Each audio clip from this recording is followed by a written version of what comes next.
L'épisode, il démarre dans quelques secondes, mais avant ça, je te rappelle, tu peux mettre 5 étoiles sur Spotify et Apple Podcast. Tu peux aussi mettre un commentaire sur Apple Podcast ou la section sondage sur Spotify.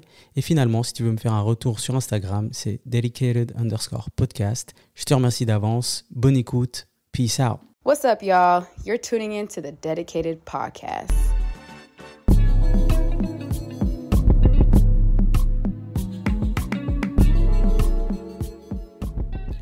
Bonjour à tous, j'espère que vous allez très très bien. Je suis de retour aujourd'hui pour un épisode où on va parler de musique, de la culture. Et comme vous le savez, à chaque fois que je parle de musique ou de culture, j'ai Moussa avec moi. Moussa, comment tu vas ? Ça va très bien. Ouais. Longue semaine, mais on est là. Aujourd'hui c'est vendredi, donc tout va bien. Voilà, magnifique. Et on a aussi avec nous, alors... Je pourrais commencer par le nom du livre parce qu'on va parler d'un livre. Et le livre s'appelle Les Dudes Rap FR. Et j'ai avec moi Clément Perrin. Comment tu vas, Clément ? Très bien, et vous ? Superbe. En tout cas. Alors, le livre Les Dudes du Rap FR, il est de toi, mais aussi de Clément Perrin. De Rodrigue Favre, pardon. Donc, Rodrigue Favre, qui n'est pas là aujourd'hui, mais on le salue.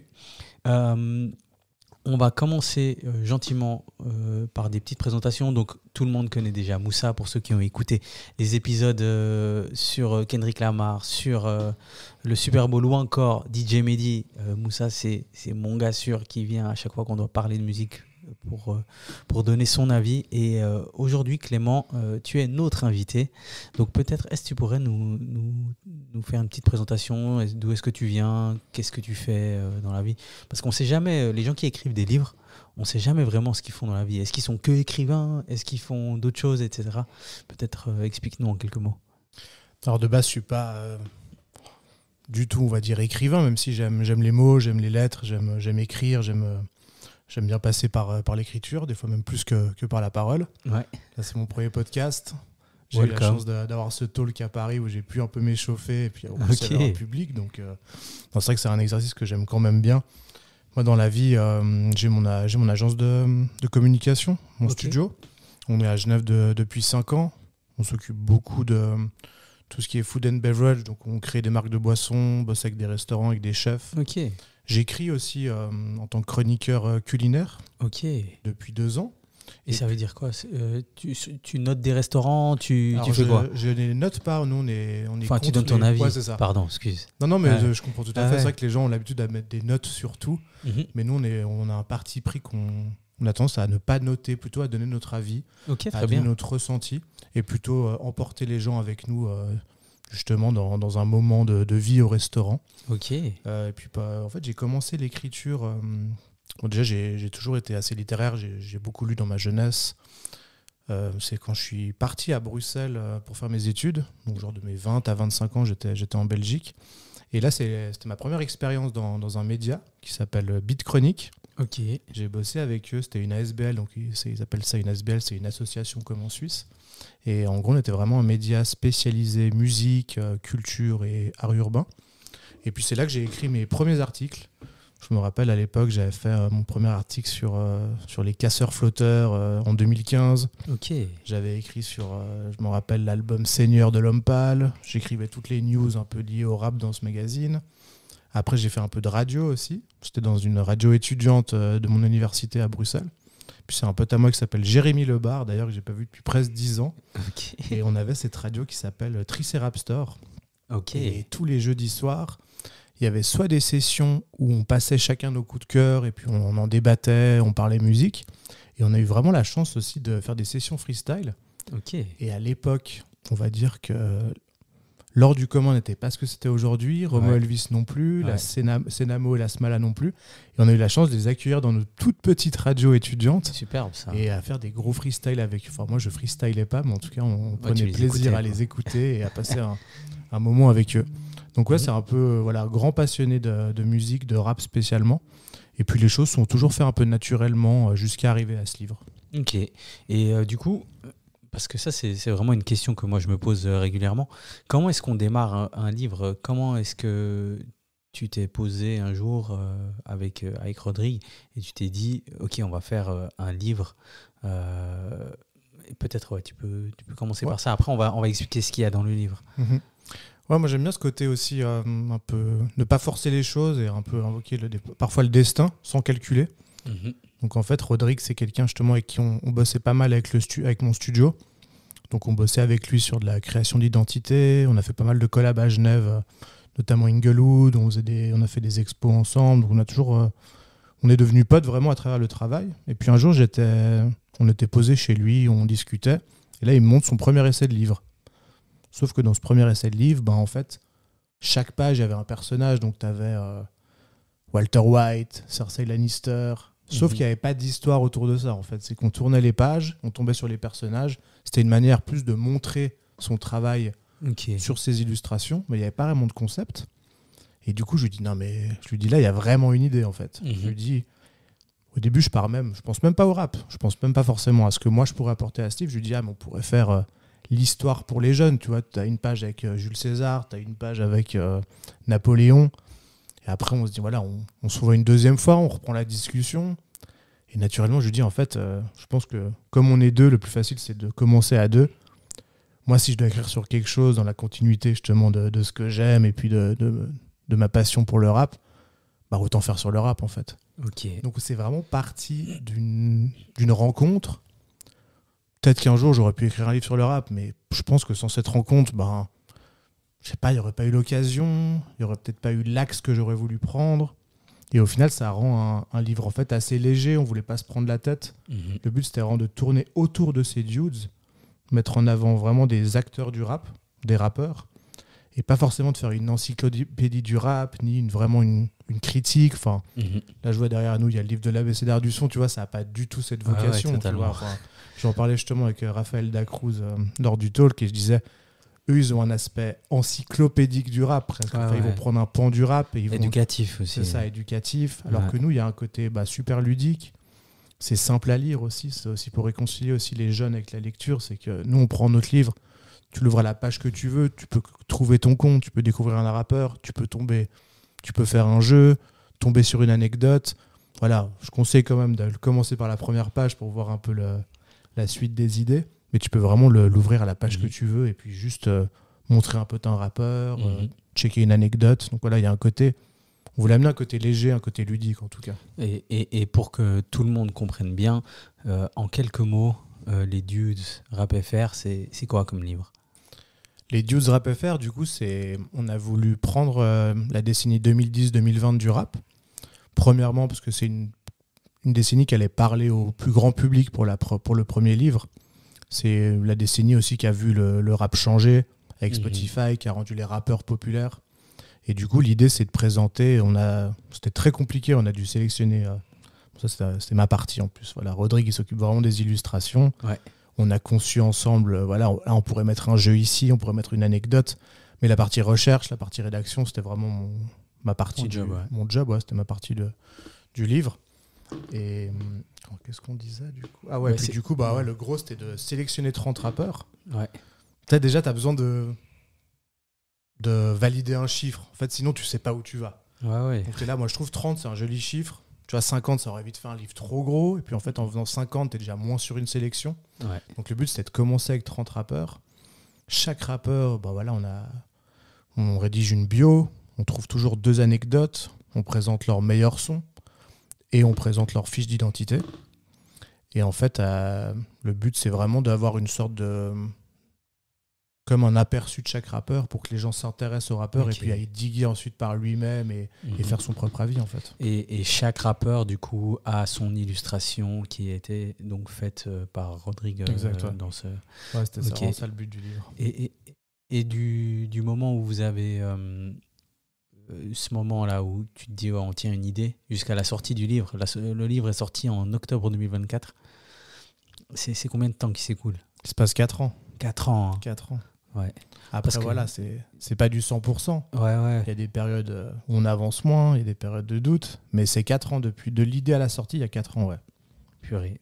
C'est long hein, quand même. C'est long. Et dès le début, vous savez exactement dans quel sens, enfin pas dès le début, mais dès le moment où vous prenez la décision de faire ça avec le rap et de choisir 30 rappeurs, en fait, disons même dès le moment où vous êtes dans la conception du livre, c'est-à-dire vous avez décidé qui, quoi, comment, les illustrations, combien de temps se passe? Parce que j'ai lu le livre, au début, l'édition, il n'y en avait pas en fait. C'est ça.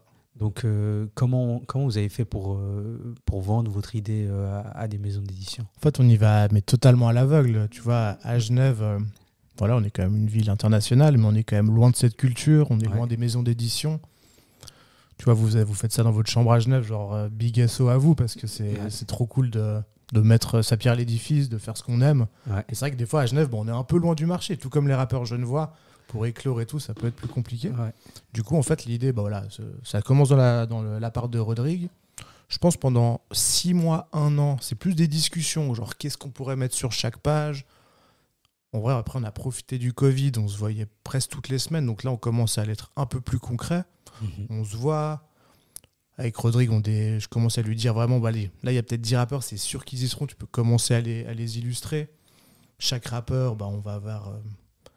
on va même choisir son style vestimentaire, donc on va vraiment dans les détails. Au bout d'1 an, là, on a commencé à valider la liste. Quand on se voit, c'est plus concret. Moi, je sais où je vais. Ouais, je sais qu'il y a une bio. Tu as des devoirs carrément pour la Je sais fin. qu'il y a des anecdotes. Mais au début, tu sais pas qu'il y a des anecdotes. Ouais. Donc tu dis, qu'est-ce qu'on va mettre sur la page de droite? Il faut qu'on la remplisse, il faut que ce soit ludique, il faut que ce soit bien designé aussi. Donc on se dit, vas-y, 2 anecdotes. Les gens, ils aiment quoi? Ils aiment les tops. Donc on va mettre les tops sons. Ouais. Au pire, ça fera parler un peu. Et puis, il y a ce côté fiche d'identité en haut pour mettre son vrai nom, sa date de naissance, son origine, etc. Ouais. Donc, en fait, là, on commence à avoir tout le livre. Ok. Et à partir de là, c'est vrai que je bosse beaucoup à côté. Donc, chaque rappeur, ça prend entre 10 et 20 heures, tu vois, parce qu'il y a des rappeurs, tu peux aller en one-shot, tu les connais bien. Mais même ceux que tu connais bien, tu as envie quand même de te faire au moins 4 interviews d'eux, de lire tous leurs articles. Tu réécoutes tous leurs albums pour faire les tops. Donc c'est vrai c'est quand même long pour faire chaque rappeur, c'est ça. Donc je faisais ça, tu vois, des mardis soirs de 9h à 2h du mat, des dimanches toute la journée. Ouais. Donc il y a un côté où tu te mets à fond dedans. C'est pas non plus un sacrifice, mais c'est vrai que ça prend une bonne importance dans ta vie. Et moi, je suis le côté où quand je commence quelque chose, j'ai besoin de le finir. Donc tu vois, t'avais ce truc où t'as envie de le finir, t'as envie d'aller jusqu'au bout. Et je pense qu'ensuite, 1 an et demi, 2 ans plus tard, là, tu te dis, le livre, il est fini, on est bon. T'as l'impression que t'as fait tout le taf, en fait. Mais en fait, c'est le plus dur, là. En fait, c'est le plus dur et c'est là où t'as le moins de contrôle. Parce que même si tu bosses beaucoup, ça va être des heures, tu les contrôles, tu sais où tu vas. Ou non, tu trouves un peu tu sais comment avancer. Et là, d'un coup, tu le finis. Et tu te dis, mais trop bien, je vais demander je connaissais un artiste, Pampan Cucu, un mec du coin. Il me donne le numéro de son agente. Donc tu te dis, mais trop bien, enfin, ça va se faire comme ça. Tu lui écris, pas de réponse. Tu trouves un deuxième contact, pas de réponse. Après, tu commences à choper tous les mails, tous les numéros des maisons d'édition, pas de réponse. Et la seule réponse au bout de 3 mois, c'est pas le coup de cœur, courage. Waouh. Là... ouais. Il n'est pas nécessaire celui-là. Non, il n'est pas nécessaire. Le courage, il est dur. Elle a pris la peine de répondre par rapport aux autres, mais aucune note d'espoir, rien du tout. C'était vraiment genre, tac, dans ta gueule, pas le coup de cœur, courage. T'es là, waouh. On va pas les nommer. Hein. Est-ce que notre idée n'est pas bonne? Est-ce qu'en fait, tu es enfermé dans ton cerveau et puis quand tu le présentes au monde, en fait, il n'y a personne qui te comprend, tu remets tout en question. Donc là, franchement, il y a une période de doute de 3 mois où je fais plus de mails. Parce qu'en vrai, je les ai presque tous faits, les mails. Ouais. Un jour, j'ai une rencontre à Genève, ça se passe bien. Le mec me dit, ça pourrait être trop cool, on le présente à une maison d'édition. Là aussi, il trouvait qu'ils n'avaient pas la force de distribution pour ce type de livre. Tu vois, c'est une excuse comme une autre, on va dire. Bah oui. Et un jour, en vrai, ça part souvent de la maman. Et on déjeune ensemble. Elle me dit, mais t'en es où avec ton livre alors? Et je lui dis, franchement, je sais plus quoi faire en fait. Est-ce que je vais le sortir en indépendant? Mais tu vois la logistique, trouver l'imprimeur, sortir un site. Et puis les coûts. Les coûts. Ouais. Et tu vois, t'en imprimes rien que 100, ça coûte quand même cher d'en imprimer que 100. Et puis tu vois, il y a le côté aujourd'hui, c'est plus facile de sortir un livre quand t'as déjà ta communauté. On voit maintenant c'est la mode que tous les influenceurs sortent un livre, mais en vrai, ils ont leur communauté. Ouais, c'est vrai. Donc, ils peuvent le diffuser plus vite. Moi, dans le rap, je suis vraiment personne, pour le coup. Genre, je suis un bousillé. Ouais. Mes potes, ils savent que j'adore ça. Je peux en parler des heures, mais je suis, en termes de de personnalité, je suis vraiment personne dans le rap. Donc ça a ses limites aussi, je pense. Et là, je me dis, bon, je suis sur LinkedIn un soir. Je suis pas du tout LinkedIn. Je suis assez discret comme personne, je mets pas trop mes travaux en avant.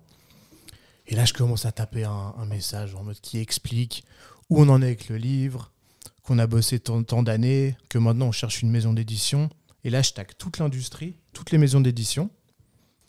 Et gros flop, parce que je le poste à 22h. Il n'y a personne sur LinkedIn à 22h, tu vois. C'est ça. Quel mauvais choix. Mais bref, je vois quand même qu'il y a des impressions, je vois que ça like. Le lendemain, ça continue. LinkedIn, des fois, ça continue le lendemain, heureusement, quand même. C'est moins instantané qu'Instagram. Et là, je vois que les gens ils commencent à commenter. Je vois que ça touche un peu du monde.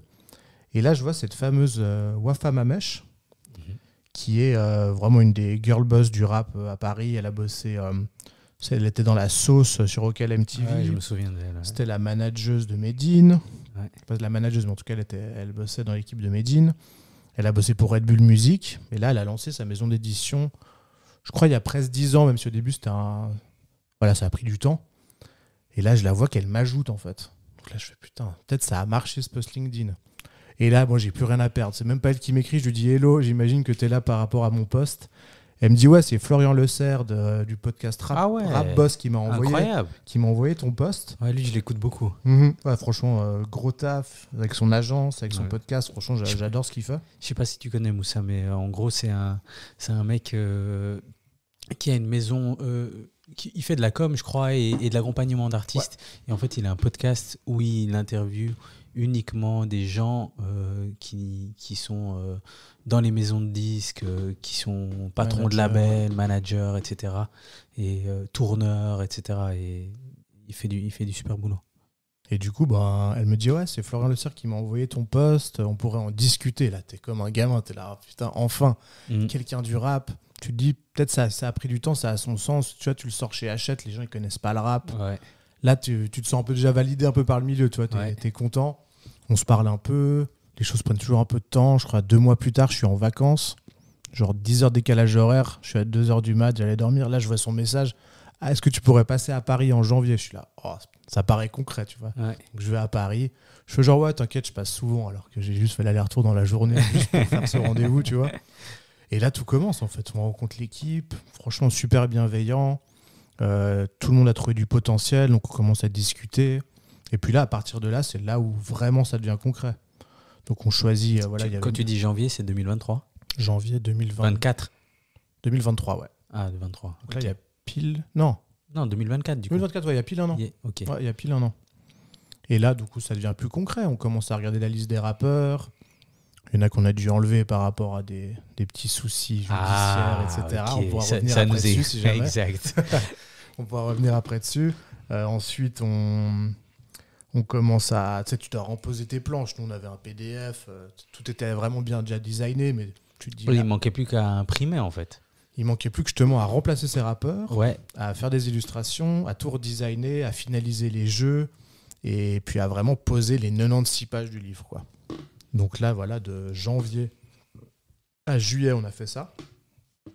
1er août, on envoie le manuscrit final, toutes les planches, et il sort 2 mois plus tard. Donc d'un coup, ça s'est accéléré, en fait. Ah ouais, ça allait méga vite, carrément. Ouais, c'est ça. Ok, bon, déjà, bravo pour cette détermination, parce que 4 ans à faire tout ça, et en fait, pour sortir un livre, en fait, il faut faire un post LinkedIn, c'est ça, en fait. Apparemment, ouais. Tout ça s'est pas mal joué là-dessus, tu vois, ouais. Donc ouais, merci à LinkedIn. Ouais, comme quoi, faut pas abandonner. Hein. Ouais, ouais. C'est ça. En vrai, tu t'es obligé. En vrai, sinon tu sors rien, quoi. Et tu sais, beaucoup de personnes disent que c'est pas en sortant un livre qu'on fait de l'argent. Alors là, je sais pas du tout comment ça s'est passé au niveau de vos ventes, mais c'était quoi l'idée de faire ce livre? C'était finalement, vous êtes lancé dans ce projet, puis vous vous êtes dit, tu as dit que tu aimes bien terminer les choses, donc c'était ça. Est-ce qu'il y avait un espoir d'un retour financier, ou alors est-ce que vous vouliez essayer de lancer quelque chose qui pourrait se développer par la suite? C'est quoi l'idée derrière tout ça? Franchement, comme je te dis au début, quand on commence à parler de ce livre, c'est juste un passionné d'illustration et de pop culture. De mon côté, passionné de rap. Donc en fait, tu as juste envie d'un peu apporter ta pierre à l'édifice. Tu as envie de faire un projet là-dedans. C'est vrai qu'étant de Genève, il n'y a pas beaucoup de labels ici, il n'y a pas grand-chose lié au rap. Donc c'était un peu ma manière de pouvoir m'approcher un petit peu de cette industrie ou même de me donner une petite pierre à l'édifice. Donc en vrai, au début, franchement, c'est pas comme quand tu montes une boîte. T'as pas non plus un business plan. C'est pas du tout l'esprit. C'est vraiment, on se rejoint, on écoute du rap, on écrit, il dessine. Mais franchement, l'argent, il est bonus. Tout le long, on se dit, si on le sort, voilà, bon, on va le sortir de quelconque manière, on l'aura sorti. Mais l'argent, c'est la petite cerise sur le gâteau si ça fonctionne. Ouais. L'idée, c'est plutôt de sortir un projet, de sortir son livre. Puis là, d'imaginer qu'il y ait, je crois, environ 1000 personnes qui l'ont dans sa bibliothèque. Tu vois, c'est déjà dingue, franchement. Ouais, oui, c'est vrai. Ouais. Puis 1000 personnes, et ces personnes vivent peut-être avec plusieurs personnes. Donc, on peut facilement tripler la diffusion du livre, quoi. Ouais, c'est ça. Là, je crois que c'est un peu le moment où nous, on va donner un peu notre avis sur le livre. Peut-être, Moussa, tu peux démarrer quand tu découvres le livre. Qu'est-ce que tu en penses déjà dans ce que ça représente en tant que livre de la culture? Pour commencer, le livre, je pense qu'il est important pour tout ce qui est information, passage d'informations pour la jeunesse et entre les différentes générations. Je trouve que généralement dans le rap français, mais après c'est un avis qui tient que à moi, je pense que entre la génération, on va dire entre 2000 et 2010, il y a eu plus ou moins une espèce de passation qui ne s'est pas faite entre les mecs de notre génération et puis les petits. Donc, du coup, tu vois, genre par exemple quand il y a Soprano qui il n'y a pas longtemps à un concert fait une dédicace à Alonso et qui tout de suite après, les gens ils sont choqués que Alonso se fasse dédicacer par Soprano alors que Alonso et Soprano c'est la psychiatre de la rime. Ça prouve qu'il y a eu un travail qui n'a pas été fait, pas nécessairement par les artistes, par tout le monde, tu vois, la maison de disques, les passionnés. Ouais. Et du coup, chose qui était beaucoup plus compliquée dans les années 2000 et 2010, c'était surtout avoir des personnes indépendantes à l'industrie qui puissent avoir un projet qui puisse se diffuser. Ouais. Après, maintenant, c'est clair que c'est beaucoup plus facile avec tout ce qui est réseaux sociaux, tout ce qui est... chacun a plus ou moins sa propre plateforme. Ouais. Que ce soit Instagram ou LinkedIn. Ouais. Ta plateforme, c'est la tienne. Ton message, il est diffusé et du jour au lendemain, il peut... j'ai pas envie de dire devenir viral, mais il peut...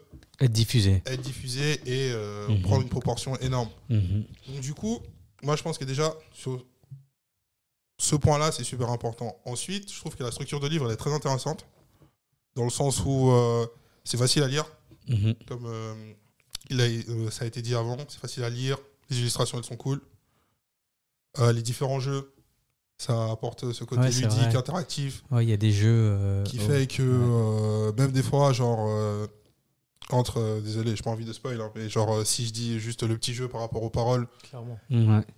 Moi, il y a certaines paroles, des fois je me suis dit mais attends, le son je le connais, je l'ai écouté trop de fois, mais j'ai pas la phrase. J'ai pas la phrase. Donc du coup en fait des fois c'est ton ego qui en prend en compte. Tu te dis est-ce que en fait j'aime vraiment cet artiste ou pas, tu vois. Mais c'est super facile à lire, super important, et du coup même moi ce que j'ai aimé c'est par exemple le dictionnaire à la fin. Ouais, exactement. Le dictionnaire il est dope. Ouais. C'était l'idée de ma mère d'ailleurs, ça. Tu vois, il est dope.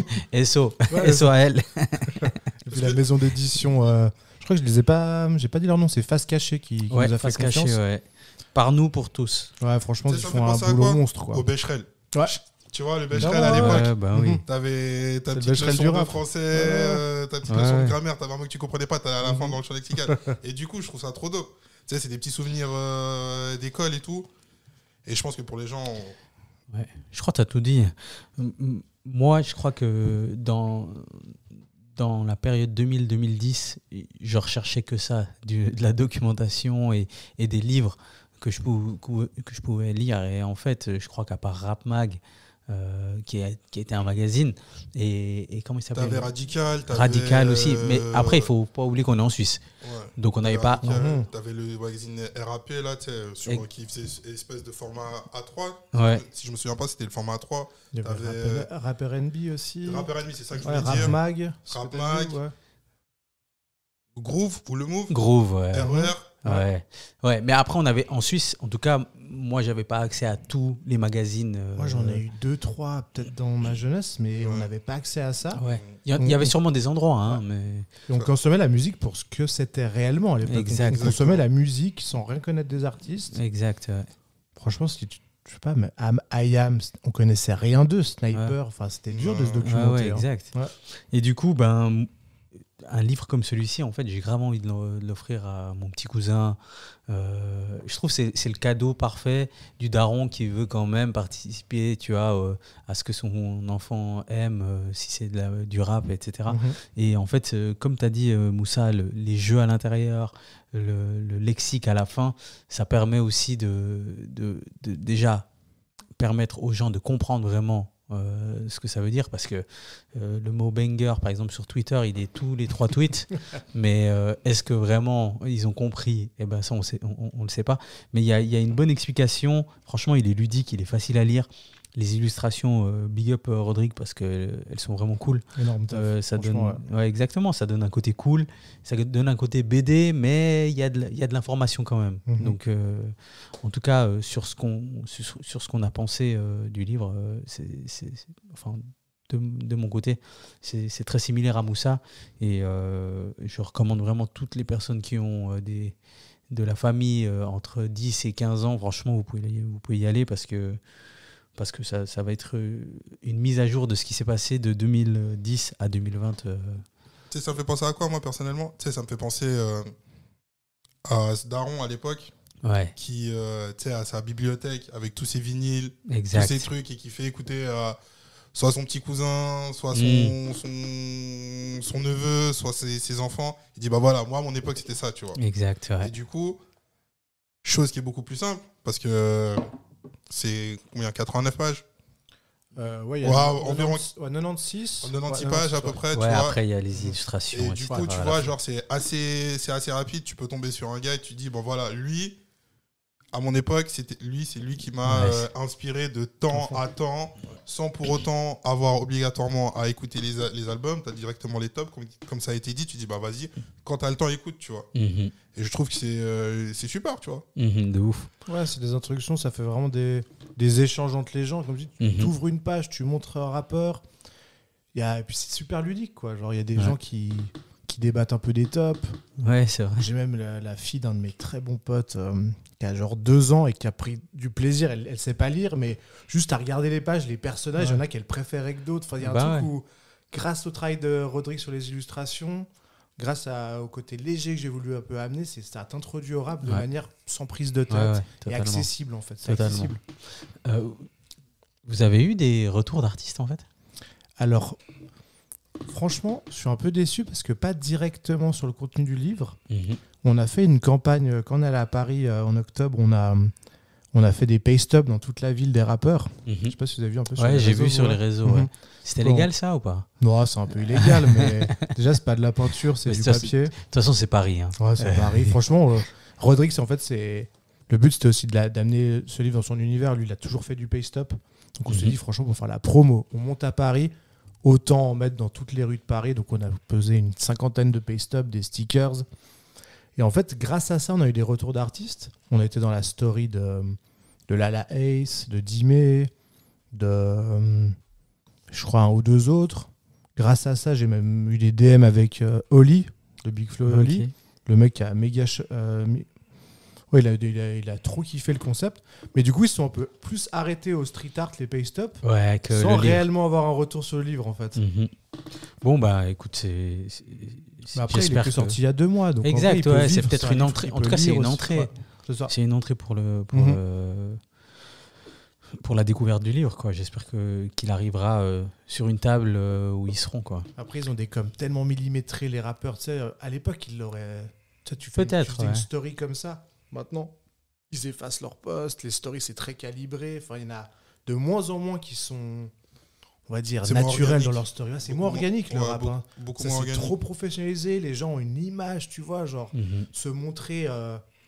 Après, on n'aime pas le terme caricature parce qu'on ne les a pas tant caricaturisés. Ouais. Le terme est compliqué. On les a plus illustrés, on va dire. Ouais. Avec, il y a un style très pop, il y a un style assumé. Mais sans que ce soit une caricature péjorative, on va dire. Mais ouais, il y en a pas on n'a pas encore eu beaucoup de stories sur le livre des artistes. Ok, bon bah écoute, j'espère que ça viendra. Ou alors en tout cas que vous aurez des retours, quoi. On va passer à la partie où on va parler des artistes. Donc comme tu as dit, il y a 30 artistes. Et c'est très important que, avant qu'on parle de ça, je mentionne les règles d'or. Donc vous avez établi des règles d'or pour choisir les 30 artistes. Et je vais juste rapidement les lire pour que tout le monde comprenne aussi pourquoi, par exemple, on ne retrouve pas des cadors comme Rof et Booba, par exemple, dans ce top 30. Donc la règle numéro 1, c'est ce top rappeur-rappeuse est subjectif et totalement personnel. Donc à toi et Rodrigue. Ce top est composé de rappeurs, rappeuses ayant sorti leur premier album après 2010. Donc, c'est un détail important, leur premier album. Ouais. 2 bis, c'est pour cette raison que Booba, Orelsan ou encore Diams n'y figurent pas. Numéro 3, ce top artiste ne prend pas en compte les groupes de plus de 2 personnes. Numéro 4, ce top est composé de rappeurs, rappeuses ayant sorti leur premier album avant 2020. 4 bis, c'est pour cette raison que La Fève, Luther ou encore le Juice n'y figurent pas. Et finalement, règle numéro 5, ne nous prenez pas trop au sérieux et passez un bon moment. Donc c'est vraiment un top avec des règles concernant les sorties des albums et au final votre sentiment par rapport à la musique qui a été faite durant cette période. Exact. Ok, on va commencer par un petit top 3 des 3 artistes qui sont dans le top 30. Qu'on préfère. Moussa? Du coup, moi, ça va être assez rapide. Dans mon top 3, j'ai Caris, j'ai Ninho et j'ai PNL. Je pense que sur cette décennie, dans les 30, pour moi, c'est les plus marquants. Pour moi, personnellement, et après aussi, je trouve de manière objective. C'est les 3 qui ont vraiment amené quelque chose à la décennie. Qui ont vraiment révolutionné certains codes. C'est ça. En fait, tu as la trappe, tu as le cloud, et puis tu as la trappe commerciale de Ninho, un peu. Quoi. Donc, exact. Ouais. Moi, j'ai un top 3 complètement différent, mais j'ai laissé parler mes émotions totalement sur cette partie-là. Et moi, j'ai mis Ateyaba. Et je sais que Moussa, ça va l'embêter. Ouais. Mais j'ai Ateyaba, j'ai Hamza et j'ai Ninho. Ouais. À une certaine période, il y a quelques années, j'aurais mis Damso, mais ce n'est plus le cas, donc je l'ai enlevé. Après, j'ai menti. Justement, le problème, c'est que ton argument, il est totalement faux à partir du moment où tu me parles de Joe. Ah voilà. On ne va pas partir dans ce débat. Je suis désolé, mais durant cette période, c'est l'artiste que j'ai probablement le plus écouté avec les 2 autres. Il n'y a pas de souci, c'est subjectif, donc je peux pas... Exactement. Les goûts et les couleurs ne se discutent pas. Exactement, Moussa. Joke, c'était intéressant de le mettre, justement. En fait, je l'ai mis presque sur la fin. Mais il a amené quand même quelque chose, les gars. Mais moi, Joke, il doit être là. Ce côté prince des chutes, c'est qu'il a resté 2-3 ans. Ah ouais. Et là, Atem Ben Arfa. Ouais, technique, mais quoi qu'il arrive, innovant. Il doit être là. Je m'en souviens. C'était quelque chose, Tokyo, Kyoto. C'est bon. Allez. Moussa, on va faire. Est-ce qu'on va démarrer par les artistes qui manquent, selon nous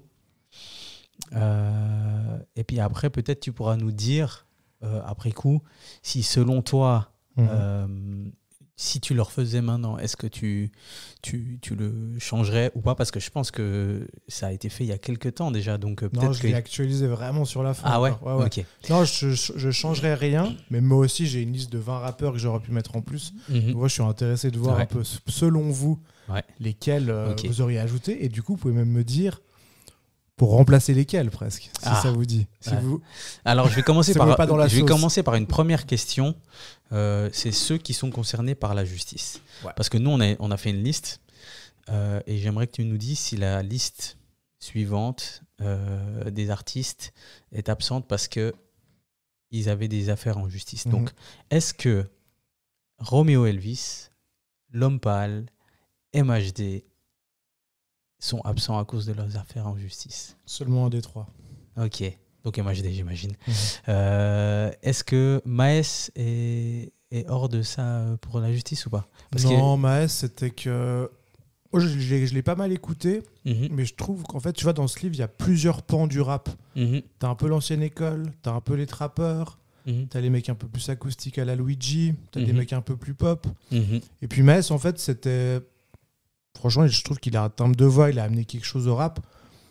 Mais tu vois, j'ai préféré mettre un Nino, j'ai préféré mettre... Bon, Caris, rien à voir, mais tu vois, dans cet esprit, un peu dans cette école, j'ai préféré mettre un Kalash criminel pour son authenticité. Et puis Maes, je trouvais qu'il faisait... je sais pas, là, ça fait 2-3 ans, il fait un peu le bouffon sur les réseaux. Je trouve son image, elle est un peu détériorée. Donc, mais ça t'a influencé l'actualité de l'artiste, tu penses? Bah, non, en vrai, j'étais quand même objectif sur le 2010-2020. Maes, il arrivait assez tard. Et puis, ouais, en vrai, c'est des choix. T'sais. Au début, il était dans ma liste. À un moment, il a jarté, il est revenu. Et au final, je ne l'ai pas mis. Quoi. Ok. Moussa, je te laisse poser la question sur l'artiste que tu as mis sur la liste. Bah, moi, du coup, tu vois, j'en ai... Vas-y, je vais t'en dire 5. Et après, je voudrais savoir... Parce qu'on peut déjà commencer par ceux qui ont des démêlés avec la justice. Moi, je veux savoir si Freeze Corleone, tu le comptes dedans. Malheureusement, oui. Ok. Il était là, il y a son dessin, il y a son texte, il y avait tout. Ouais, c'était sûr, en fait. Parce que moi, j'avais trop de débats là-dessus. Et tu nous le montres ou pas? Je vous le montrerai avec grand plaisir après, ouais. Parce qu'on aurait pu avoir... L'anecdote était dingue. On aurait pu avoir le débat... La Menace Fantôme, c'était son premier album. Mais après, Projet Bluebeam est sorti. Pour moi, c'est Projet Bluebeam, en vrai. Voilà, tu vois, comme la plupart des gens. Donc, du coup, OK, Freeze, out. Moi, j'ai 2, Niska et Lacrim. Niska aussi, à cause de... Après, moi, je suis pas dans l'industrie, je connais pas toutes les rumeurs, mais il y avait cette histoire avec Aya Nakamura. Et puis, on était sur le truc un peu violence aux femmes, sur tout ce qui est agression. On voulait faire au cul. Bah, déjà, on voulait pas mettre un artiste qui a ses comportements en avant. Bien sûr, et de deux, il y a toujours ce risque du bad buzz, il est dans ce livre, etc. Donc, il y en a, on a préféré enlever. Lacrim, il aurait pu totalement y être pour le coup. Mais j'ai pas réussi à le fitter dedans. À un moment, il y avait je mets Niro ou Lacrim. Parce qu'en fait, moi, j'ai pas ce problème-là avec Lacrim. Non, moi non plus. Moi, je suis pas un grand fan de Lacrim. Mais Lacrim, pour ce qu'il représente, je pense qu'à mon avis, il aurait dû être là. Après, genre, je vais pas te mentir, hein, moi, j'ai relu plusieurs fois les règles, j'ai relu plusieurs fois le titre pour être sûr de ne pas me tromper sur... Par exemple, le titre, c'est 30 artistes qui ont marqué. Et moi, dans ma tête, quand j'ai lu, c'est les 30 artistes qui ont marqué. Clairement. Donc, du coup, tu vois, à partir du moment où tu rajoutes ce déterminant, la conversation, elle change totalement. Donc, du coup, tu vois, genre, moi, Avi me connaît, j'ai des avis très tranchant et assez catégorique là-dessus. Et du coup, en fait, c'est pour ça que je me suis dit, mais Lacrim, J'ai envie de dire que même Lacrim, après, ça n'engage que moi, mais durant cette période, pour moi, un Lacrim, il vient même avec un Mister You, tu vois. Ouais, clairement. Mysterieux, c'est avant. Mysterieux, c'est juste avant. C'est avant 2008-2009. Pardon, et Lacrim, je pensais presque qu'il était avant, et j'ai vérifié plein de fois sa date. Putain, est-ce que je pourrais le mettre limite dans celui de 2000, 2010 Lacrim, il est sorti, ses premiers projets sont sortis. 2012. 2011-2012. Ouais, ok. Et du coup... Non, mais du coup, Lacrim, en fait, tu vois, des démêlés de justice du mec qui a fait... c'est quoi, c'était cavale, de France, la cavale. Pour moi, c'est pas quelque chose de genre. Moi, c'était vraiment plus le côté les mecs qui ont des démêlés avec la jante féminine, qui ont eu des trucs vraiment dégueux, tu vois. Bien mais sûr. qu'un mec qui fasse une cavale, c'est pas mon souci à moi, en vrai. Puis personne l'a jugé là-dessus. En vrai, c'est presque plus street cred, comme à l'époque. Carrément, ça nous a divertis. Bah oui, cette interview l'interview de Mouloud dans le désert, là, c'est quoi ça? C'est le début de Click, en plus. Totalement lunaire. Ok, très bien. Et le dernier, moi, c'est Dossé. Dossé, pour le coup, il a des albums avant 2010, si je me trompe pas. Après, c'est quoi que tu considères comme album? Parce que du coup, pour moi, je considère comme un projet. Parce qu'il avait un mixtape Bolide, il avait tout ça qui était sorti. Moi, Dossé, je le suis depuis que je suis petit, donc du coup, Mais après, tu vois... c'est vrai qu'il est plus revenu en 2013-14 pour exactement. le coup. Il a un peu eu un double carrière. Il a eu une double carrière, un peu à la Sofiane. Tu vois, moi, j'allais te parler de Sofiane. Mais Sofiane, je sais qu'il a sorti un album avant. Exact. Mais en vrai, il a plus sa place dans celui-ci que 2000-2010. Mais après, les règles sont totalement énoncées. Donc, du coup, genre, je peux pas trop... C'est vrai, les règles sont annoncées. J'enchaîne? Vas-y, enchaîne. Après, moi, il y a un rappeur que j'apprécie particulièrement qui n'est pas dedans, c'est Gradure. Et bah, tu sais quoi? J'ai seulement remarqué qu'il a sorti son nouveau son il y a 2-3 semaines, là. Lui, je l'ai carrément oublié parce qu'il a eu un run tellement incisif et rapide de 2 ans. Ouais. Après, on l'a plus jamais vu. Ouais. Qu'en fait, il a été presque trop court. Le mec, c'était genre le trappeur. On connaît tous ses phases, pompe traction. Enfin, tu vois, il a un l'homme truc au bob. super fort, l'homme au bob. En fait, il a eu un run de 1 an et demi, 2 ans. 2 ans. Quoi, 2015 à 2017, 18. Après, il disparaît. Hein. Je sais pas s'il disparaît. 2014. En fait, il a eu des problèmes avec sa maison de disques, si je me trompe Ouais. pas. Il a eu des problèmes avec sa maison de disques. Il a dû rembourser les termes de son contrat. Du coup, il pouvait rien sortir. Il a tout remboursé. Et puis après, il est revenu, genre, là, il y a pas longtemps, avec le projet Congo, là, tu vois. Ouais. Mais même encore, il y avait le son avec quand même. Non, il a sorti quand même 2-3 albums là. J'ai pas mon. Non, mais en j'ai pas fait, mon fond, Gradure, c'était ça. Après, il Moi, est je pense que- revenu il y a 2-3 ans avec Zone 59. Ouais. Il y a eu le fameux hit avec. Ce que Clément a dit, je pense que Soulja, il me semble. Exact, c'est l'enfoiré. le run de 1 an et demi, c'est, je sais plus, c'est les Shaggy, tu vois. Shaggy et Shaggy, puis, Dani Alves, on n'est pas tout seul. et puis avec l'album Zo. qui va derrière. L'homme au bob. Mais après, je pense Ouais. que après, il y a cet album-là, l'homme au bob. Je crois qu'il a sorti un deuxième album, si je me trompe pas, dans lequel il y a le son Mamacita. Ouais, Ou, exact. Rosa, ouais. Rosa, tu vois. Mais après Rosa, T'as raison, il y a l'homme au bob, il y a Che Guevara 2, chez qui est- Guevara qui 2. est une mixtape si je me trompe pas. Et puis après, il y a Where is l'album de Gradure. Et c'est vrai qu'après, il a Et- disparu. Il disparaît vite. T'as raison.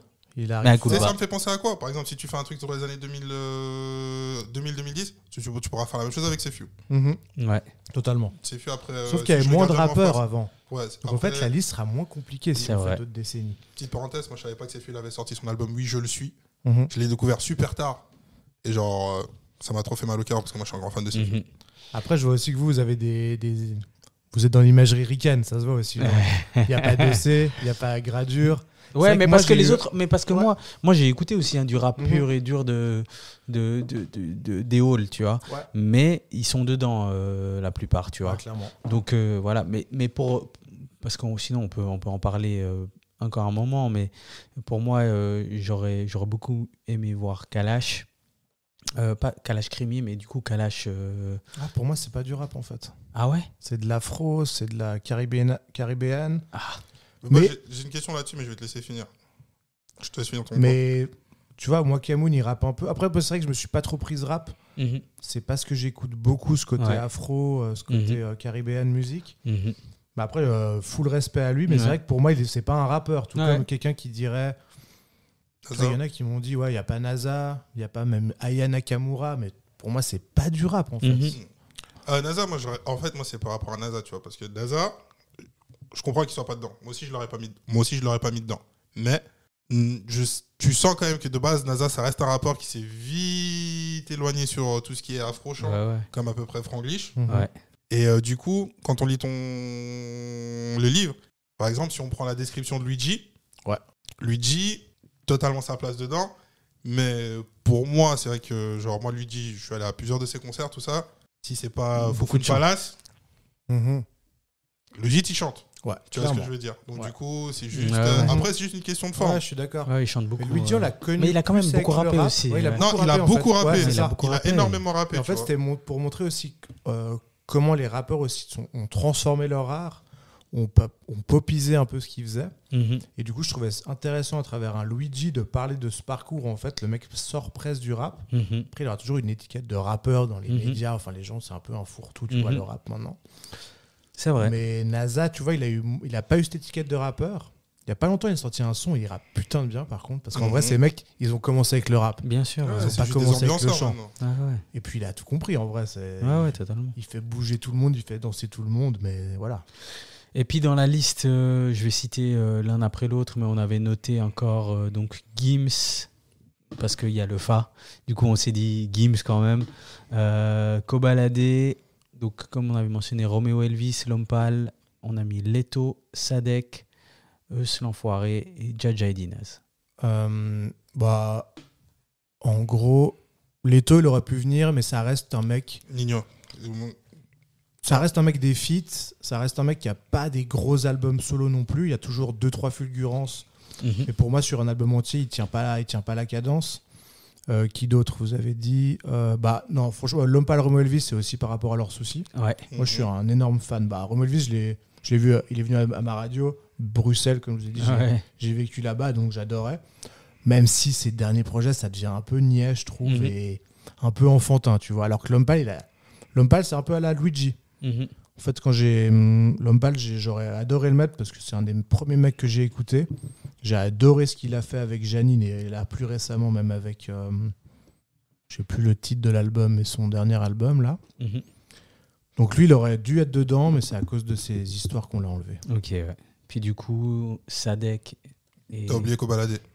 Kobalade, je l'ai mentionné, je crois. Ah, Ah, ok. ouais. Kobalade, c'est personnel. Moi, j'ai jamais écouté. Ok. Ok. À part 2-3 feats, enfin, je respecte ce qu'il Ouais, fait. ouais, mais bien sûr. voilà. Ouais. Bon, c'est des Et- choix après, ouais, hein, et, bien sûr. Et Sadek, moi, je trouve...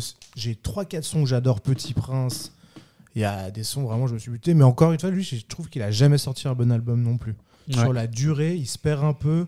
Il a quand même sorti cet album de chansons brésiliennes là, qui est genre vraiment à oublier. Je conseille à personne de l'écouter personnellement. Et puis là aussi, fin de carrière, Ouais, c'est... tumultueuse, à toujours faire le malin. Enfin, la personne Ouais, avait, les on réseaux l'avait sociaux, trop vu. ça a tué Ouais, trop- elle a trop tué, de ça, carrières. ouais. Ouais. Je vais pas dire ça a tué des carrières, mais ça devient. Ça- Je suis de ton avis là-dessus. ça sur pas tâche. grand chose. Ça tâche Après, des- j'ai pris la musique en compte quand même. Mais Mhm. des fois, pour départager, tu vas peut-être prendre un mec qui a une meilleure ambiance qu'un Sadek Mais aujourd'hui. avant juste qu'on change de sujet. Par exemple, si on parle d'artistes qui ont marqué. Ouais. Moi, je pense qu'il est important de faire juste une précision. Mhm. Parce que des fois, tu vois, quand on parle d'artistes qui ont marqué, faut vraiment que les gens comprennent que toi, quand tu parles d'artistes qui ont marqué, tu parles vraiment du côté musical. Parce qu'il y a des artistes qui peuvent marquer qui peuvent marquer la culture, que ce soit vestimentairement parlant, que ce soit en termes d'impact et tout, du coup.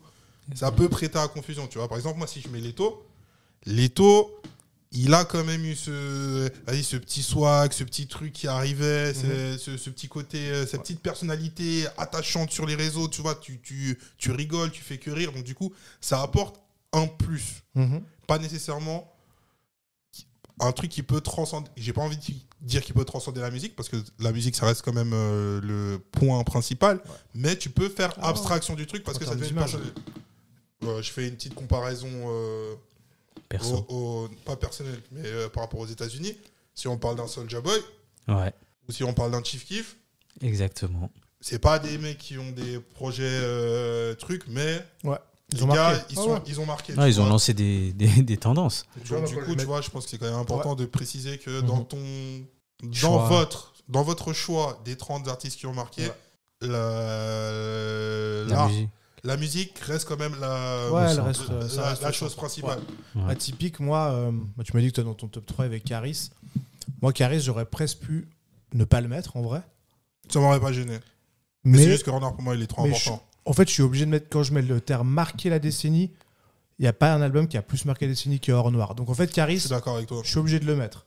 Nino, très bon rappeur. Franchement, il y a des sons que j'ai buté. Mais personnellement, dans mon top 30, ils rentrent pas non plus. Mais je peux pas ne pas mettre Nino. Ouais. PNL, à contrario, j'ai beaucoup écouté. Tu peux pas ne pas mettre PNL. Donc en fait, tu as peut-être, T'as des incontournables. dans ce top 30, je pense qu'il y a une dizaine d'artistes, c'est des incontournables. Et après, il y en a qui ont des petits frères. Tu vois, pour moi, Leto, c'est un petit frère de Nino. Non, ouais, t'as PNL, des arbres généalogiques. T'as MMZ, t'as Jadjadina, ça reste un peu des plus petits que PNL. Donc en fait, j'ai mis PNL. Les autres, c'est moins mon style, donc je vais moins les mettre en fait. Il y a aussi Ouais. de ça, quoi. T'as à peu près Il y a on va des dire- satellites, tu vois, genre. chaque secteur niche, t'as plus ou moins son représentant. Ouais, Exact. très bien. Ça, c'est c'était très bien important, ouais, de représenter tout le rap. Ça, je trouvais important aussi. Exact. Ouais. résumé. Moussa, tu veux que je te passe le livre et que tu voulais peut-être mentionner certains que tu n'aurais pas mis? Ah, moi, si tu veux, hein, totalement. Oh, ouais, Mais j'adore après, le problème, c'est que c'est des mecs, je peux pas les changer, vu que lui-même, il voulait les mettre. Et il a pas pu les mettre, tu vois. Donc, je suis un peu- exact. Là, maintenant, tu vois, je suis un peu pris au Ah, il dépourvu. t'a eu, hein? Ah, Il tu t'a m'as eu eu. de ouf. Tu m'as eu de ouf. Bon, non, je te fais pas l'affront dans le V-Joke quand même. Ah, fais-moi pas ça, gros. Je te fais pas cet affront-là. Moi, déjà, qui doit pas être là moi, Big Flo et Oli, c'est personnel, donc du coup, je suis pas un fan du tout. Ouais. Je pense que. Mais pour moi, ils sont incontournables. Je crois qu'on en a parlé. C'est le truc, Ils c'est le sont. ils sont incontournables. Ouais, mais s'ils sont incontournables, dedans, il y a Black M et il y a Gims. Ouais, mais Ouais. en termes de rap, bon, Gims, ok. Black M, il a sorti les pires albums de la décennie et il continue à le faire. franchement, Putain, tu tires à balles réelles, là. Ouais, non, franchement. Je suis d'accord, c'est mauvais, mais. Mais Big Flo et Oli, Par- tu par- prends le freestyle de Oli, ils ont des sons mais super bien écrits, ils savent vraiment rapper. Non, ils viennent rappent, de ils ça. rappent. Ils ont ce J'ai pas côté, dit qu'ils je savaient sais pas qu'ils rapper. déplaient, ils sont un petit peu niais, Ouais. Ils font un peu des généralités quand ils Ouais. parlent de la France. Enfin, tu vois, il y a des côtés où. Mais tu prends les mecs, c'est des bousiers de rap. Ils Ouais, font toute totalement. leur prod eux-mêmes. Et ils savent rapper, franchement. Ouais, c'est ouais, des non, rappeurs. non, ils rappent. Non, ils rappent. moi, je remets pas en cause leur qualité de rappeur. Ouais, ouais. Je dis juste C'est juste que ça nous par parle pas. Moi, ça me parle pas. Moi, ça me parle pas non plus, hein. Je respecte totalement leur truc parce que même quand ils sont arrivés dans le Rap Contenders, tu vois un petit, il a 14 ans, l'autre il a 16 ans, Ouais. face à des grands gaillards, tu te dis, ouais, what the fuck, what is that? Et franchement, honnêtement, Ils ont fait le taf. ils ont fait le taf. Mais c'est juste que, si je me trompe pas, si par exemple je prends dans la description de Lefa, Attention, mets-toi bien juste devant. le ouais, micro. excuse-moi, quand tu prends la description de Lefa et tu dis loin des chiffres de Gims et de Black M, deux de ses camarades de la section, Lefa est toujours resté fidèle à lui-même et n'a jamais formaté sa musique pour le grand public. Je trouve que c'est un peu Big Flo et Oli. Pour moi. Ouais. Mhm. Donc du coup, tu vois, c'est pour ça Ouais. que si je te dis ça, Ouais. les autres, je les mets. Mhm.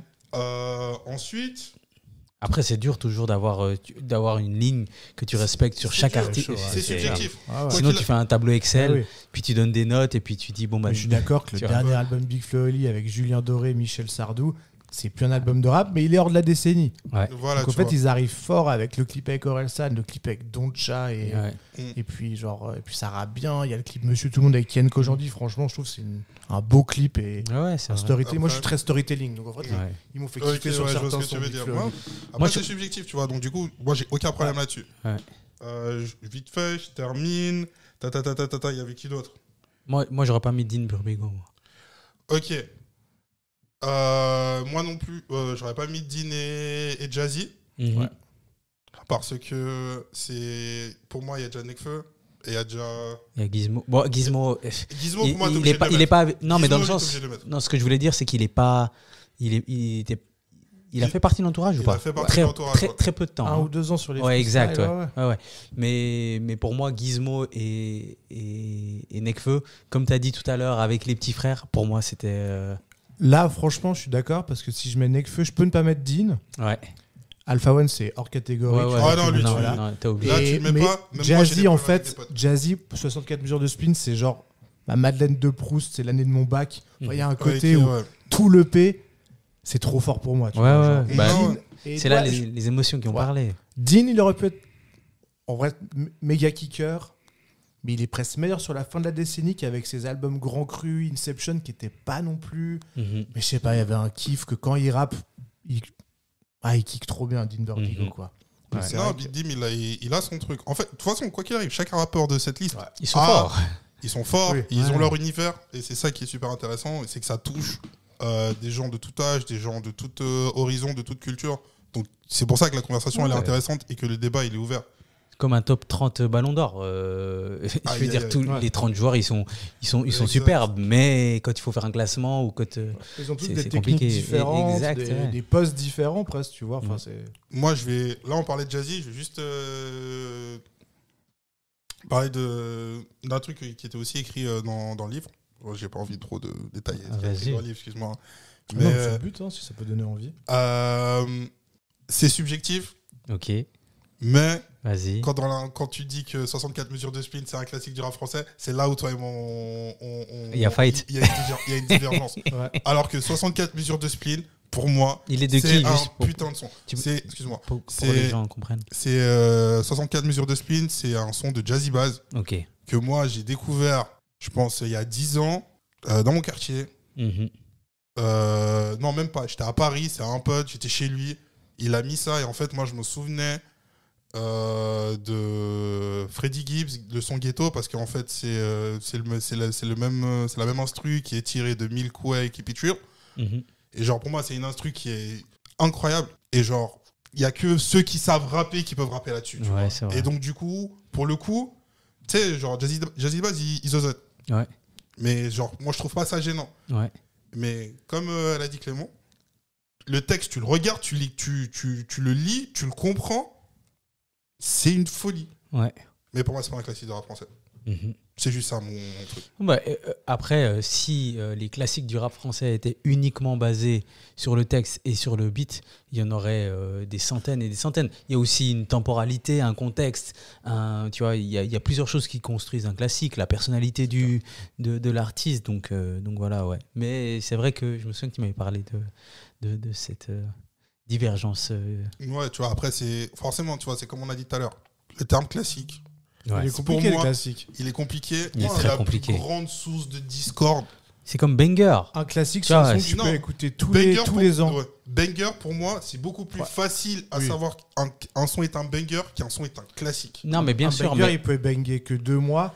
Un classique, il faut Ouais. l'écouter tous les ans. Et en vrai, Ouais, 64 mesures, je l'ai écouté tous les ans depuis sa sortie, tu vois. Ouais, Mais je tu vois. disais aussi que banger, c'est un mot qu'on a tendance à rapidement utiliser pour plein de sons, alors que c'est pas des bangers. C'est comme le mot punchline. Les gens ils disent t'es mal la punchline. C'est pas vraiment des punchlines tout le temps, tu vois. Donc c'est pour Des ça rimes qu'on pauvres. on parle beaucoup Ouais. de classiques Mhm. aussi. Mais en fait, c'est pas des classiques, tu vois. Normalement, les classiques, là, on nous demande nos classiques. Normalement, on en sort 7, 6, tu vois. Peut-être plus si on parle de rap français. Donc, Mais maintenant, moi, j'ai une question à vous poser. tu vas m'embêter là. J'ai pas... Non, c'est pas c'est une question qui est simple. Par exemple, pour vous, si on fait ces petites apartés sur le mot classique, quand vous avez un débat sur tout ce qui est, par exemple, là c'est parfait parce que c'est un top, entre guillemets, quels sont vos critères? Parce que si par exemple on fait, c'est pour toi les classiques du rap français, du rap américain, tu vas plus te baser sur l'objectivité ou tu vas plus te baser sur ce qui t'a marqué? Non, moi, c'est ce qui m'a marqué Ça m'a direct. marqué aussi. Moi, c'est quel moment, etc. Après, il y a des classiques c'est qui personnel, au marquent, final. des classiques qui marquent beaucoup de monde en même temps, etc. Mais moi, j'ai des classiques à moi qui sont pas du tout des classiques, en fait. Non, je tu sais, vois. tu vois. Moi, par exemple, je vais te dire un truc, je sais pas, mais moi, je vais juger que. Moi, je vais plutôt partir. Moi, tu sais, j'aime bien partir à la posée. Pour moi, c'est de l'objectif. Jul, j'écoute pas Jul. Ouais, moi, j'écoute Je pas. respecte Jul. Mhm. Pour moi, Dans ma paranoïa, c'est un classique du rap français. Mhm. Laquelle? Dans ma paranoïa, je pense. Mhm. Son premier album. Après, tu vois, moi, je suis un peu ce truc, tu vois, un peu relou. Les premiers albums, c'est généralement là où tu découvres l'artiste et c'est là où forcément tu vas avoir ce petit truc qui te fait que tu vas aimer l'artiste. Donc, du coup, les premiers albums, voilà, tu vois. Parce qu'en plus, lui, il fait chier, par exemple, Kendrick Lamar, Section 80, tu vois. Mais bon, ça, c'est un autre débat. Bon, en fait, je peux avoir deux. Moi, je vais avoir mes classiques. Et il va y avoir des classiques que je vais avouer. Ok, c'est un classique, c'est peut-être pas le mien. Mais je vais être d'accord pour dire que c'est un classique, par Je te exemple. sers la main. On est d'accord. Très bien, ils se sont serrés la main, tout va bien, ils vont pouvoir repartir d'ici en paix. Non, moi, je suis totalement d'accord avec toi. On va juste avancer au prochain topic avant de boucler tout ça. Les DUDFR 2010-2020.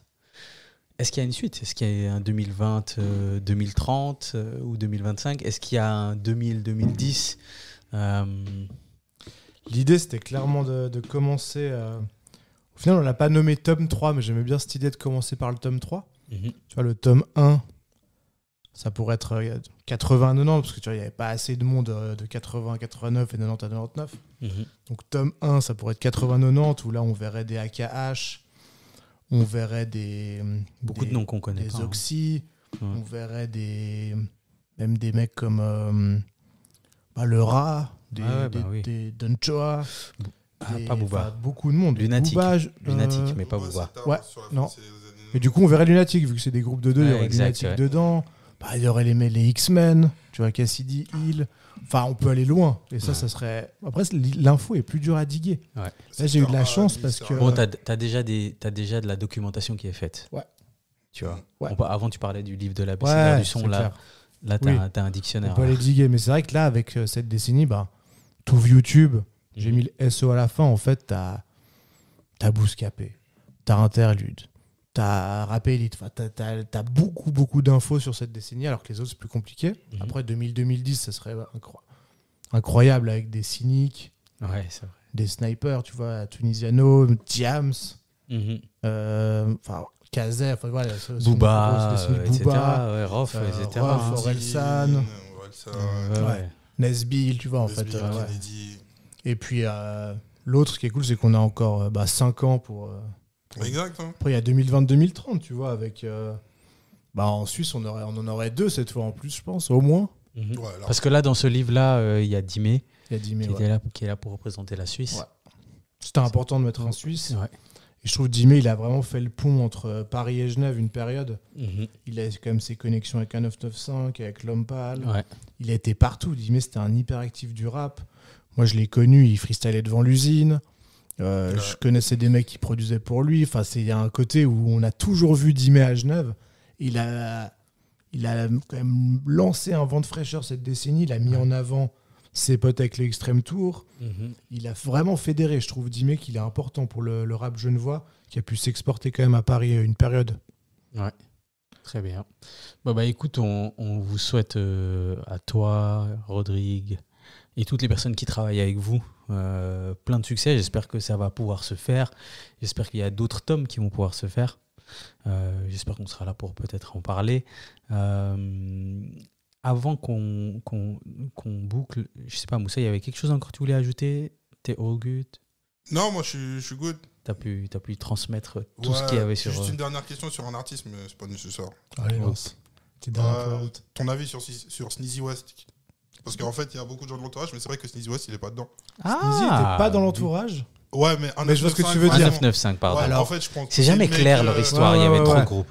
Tu vois, genre, mais clairement, il était un 995. Ouais, non, mais c'était pas genre FG, tout ça, mais genre, c'est vrai que Sneezy West, moi, c'est quelqu'un qui... Il rappe. Et genre, c'était un peu la tête de gondole. Il y avait Nekfeu, il y avait lui juste en dessous, tu vois. C'est genre Cameron Jim Jones. Du coup, quel exemple. Sneezy, c'est... Moi, j'adore. Je trouve que c'est un bon rimeur. Il est insolent. Il a son style. Il a ce style-là. Il a sorti ce premier album catastrophique. Super. C'est vraiment à oublier, ça aussi. Après, il a eu écouté, mais je m'en souviens plus. En tout cas, après, il a eu un run. Aussi. Il a eu un run de ouf avec les 3 DBSS. Ouais. Ça, je me les suis pris. J'ai vu son concert quand il faisait sa tournée avec Esprit Nord. Je me le suis pris de ouf. Mais voilà, genre... tout comme un Dean, tu vois, genre il y a un Sneezy, ça aurait été trop d'ajouter Sneezy. En vrai, c'est ce côté affiliation. Pareil pour Esprit. Sneezy, Esprit, là, j'ai une liste de ceux que j'ai pas pu mettre. Il y a clairement Esprit Noir. Il y a clairement un mec comme Stavo. Il y a clairement Prince Wally, La Crime. Il y a même Gims, tu vois, en vrai, il aurait pu être dedans, mais... En fait, il y a une différence entre le Gims des freestyles dans la rue, du début de la section d'assaut, et le Gims qui, au final, c'est le premier qui a un peu perverti le rap, je trouve, Gims. Moi, je trouve qu'il a rien amené. Mais il a un album quand même. Il a un album. Ouais, mais quand tu l'écoutes vraiment, il y a 2 sons au final. Même son premier. Non, ça rappe. Je suis d'accord, ça rappe. Ouais, ça rappe. Mais après, ce qu'il a amené au rap, c'est. Bah, c'est pas le Gims qui rappait à Clignancourt. Non, alors là, des meilleurs kickers, on va pas se mentir. Mais après, il a pas amené grand chose de positif au rap, en fait, je trouve. Ok. On est bon là? Ouais, on est bon, sinon moi, je vais discuter. Clément, merci infiniment. Salutations à Rodrigue. Merci infiniment pour les cadeaux. Tu nous as amené des jolis t-shirts. On te remercie infiniment. Et moi, j'ai un petit cadeau pour toi. Et c'est très bien que tu fasses des revues culinaires. Parce que le partenaire cadeau du podcast, c'est LVDD, qui fait des sauces pimentées, des sels pimentés. Et j'ai un sel pimenté pour toi et pour toutes les auditrices et auditeurs. Magnifique. lvdd.ch où les produits sont aussi chez Manor. Donc voilà. Merci Clément. Merci beaucoup. Merci Moussa d'être là, toujours quand on parle de musique. C'est important, toujours un plaisir d'être là. Avec plaisir. Merci pour l'accueil, merci pour ce que vous faites. Et franchement, trop cool d'avoir partagé ça avec vous. Avec plaisir. Super discussion. Avec plaisir. Alors, toutes les auditrices et les auditeurs qui sont encore là, je vous remercie infiniment pour votre écoute. Comme d'habitude, des 5 étoiles sur Spotify, sur Deezer, sur Apple Podcast. Vous pouvez aussi mettre un commentaire sur la section sondage de Spotify. Et voilà, on boule comme ça. Donc, merci à tous et bye bye. Dedicated Podcast.